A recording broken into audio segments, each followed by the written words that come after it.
Hello everyone, I am the Awesome, and I'm back, and I'm ready to look at some more r/NiceGirls. But before I get started, make sure to like, comment, subscribe, and if I can't convince you, perhaps this picture of my kitten as a bunch of Terminators will convince you. Without further ado, let's get into this.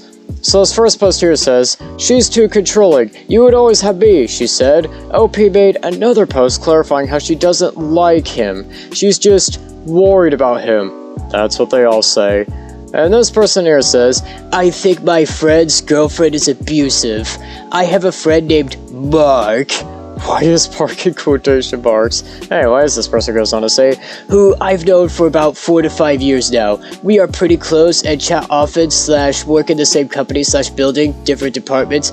About a year ago, he met Laura." Again, why the names in quotation marks? Anyways, this person goes on to say, "On a dating app. They talked for a while through text because they were unable to meet up in person for a bit due to some reason. To be honest, I thought Laura was playing him at first. During their talking stage, before meeting up, I would ask Mark about Laura often, and he would just say things were going good and that she was great. He always had a lot to say about her. One day, he shared with me, after some coaxing, that he was afraid about Laura's reaction to his physical appearance because she hadn't asked his height like most girls did, and he didn't want to have her ghost him when she found out. For reference, Mark is 5'6", 5'7"-ish. He said that in her photos, Laura looked tall and that he was anxious that she would leave him over the height difference. I calmed him down and made a joke about how he always would have me to make him feel bigger / taller, and I would be here if he ever wanted a girl to feel tiny. I'm 5'1" and thin and petite." Fast forward a few weeks, I see he posted a photo with Laura on Instagram. They were at some fancy restaurant somewhere, and I texted him to ask how was the date. He didn't reply until the next morning to say it was good. I asked about the height thing, and he said it was fine. I said I was glad. And also, for that, you didn't realize he maybe was sleeping, right? Anyways, this person here goes on to say, "I met Laura about 2 months ago at a friend's birthday party that Mark was at. When I saw her, I was a little put off because she was a little bit taller than Mark, maybe 5'8" to 9. Well, that's not really that much taller." Anyways, this person goes on to say, "and was wearing shoes with a bit of a heel, so he looked extra short next to her. This annoyed me a bit as Mark was anxious about the height difference, and she wore heels just to tower over him anyway. I thought that was rather rude." I think you're reading a little too deeply into this here, my friend. Anyways, this person goes on to say, "Ever since then, I've noticed things about her that I believe are red flags, and I don't know how to tell Mark. 1. She seems too controlling. One time I asked Mark to come to a mutual friend's dinner party with me. Let's call her Clara." And no quotation marks around Clara. Anyways, this person goes on to say, "Mark said he didn't want to go because Clara had made an offensive comment towards Laura, and Laura didn't like Clara anymore. This seems weird to me, and I think Mark can pick who he likes and doesn't like for himself. Also, the comment was not that bad, and I do not think Clara meant it to be offensive." Well, it depends on what the comment was, and it could probably be taken as a bit offensive. And also, you gotta understand, when people are in love, saying something like an offensive thing to, I don't know, that person's partner, it can be a bit off-putting there, my friend. Anyways, this person goes on to say, 2. Mark has become secretive now that he's dating her, and it makes me think that there's something he's too scared to tell me. I asked about how things were going, and he was very dismissive. I once made a joke to him that he got very weird and short with me, and didn't talk to me for a few days, which had never happened before. 3. Mark has changed his appearance to match Laura's likes. For example, he's never had facial hair, ever, and now he does." Well, again, that's not really any concrete proof of abuse. Anyways, this person goes on to say, "He had a full beard for a while, and now he just has a mustache. I asked him about it once because I thought the mustache made him look like a Pio." Again, I think you may be reading a little too deeply into this.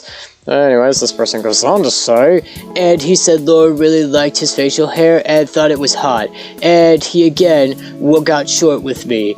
I think it's weird to change yourself to match someone else's expectations. Isn't that like a sign of abuse?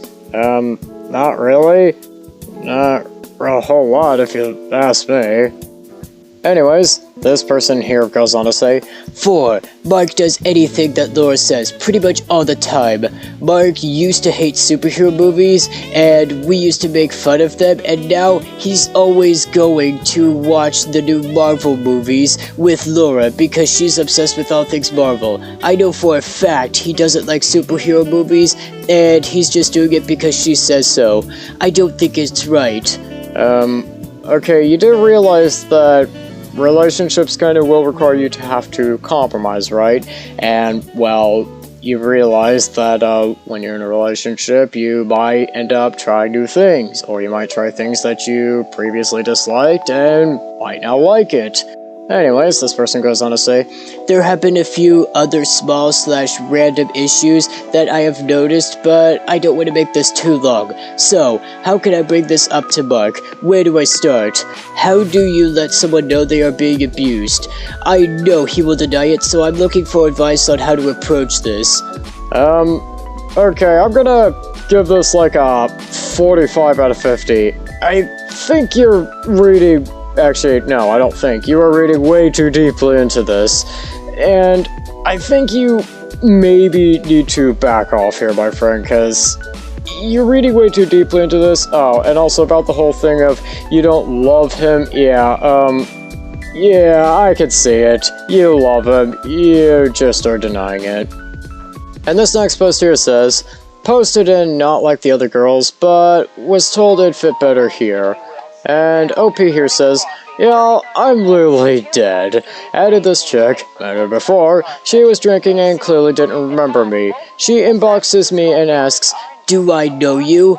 No, I'm sure you don't know the 2,996 sausages slinging at you either.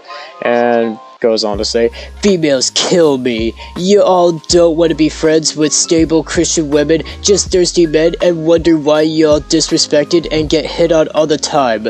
Just dead. Cancels requests. Honey, bye. Yeah, cause I too think people who are stable definitely go out and insult random people like that. And no, I'm being sarcastic, and I'm gonna probably give this like a 40 out of 50. I guess the trash took itself out for once. And this next post here says, people who constantly and needlessly justify and compare themselves to others right off the bat. Just why? And this person here says, read Ola. You misspelled Ola. It's 1 L, not 2. Anyways, this person goes on to say, I am not interested in one-night stands, friends with benefits, and BS like these. I want a man who wants something serious, not a boy who's after the hose. That's not very nice. Anyways, this person goes on to say, no, I am not like the girls these days. I am a woman. Don't waste my time. If you come up immediately with S, I will block you. I offer you what you deserve. No. I don't know what I want from a person unless I get to know him. No, I am not a horse. I just have good pictures. Message me. You know, I kind of have a feeling this person might just be projecting a little bit. just a little bit. And, I, really don't know what to rate this here. Other than a question mark out of 50. I think with that, that's gonna do it for today. Don't forget to like, comment, subscribe, and I'll see you in the next one.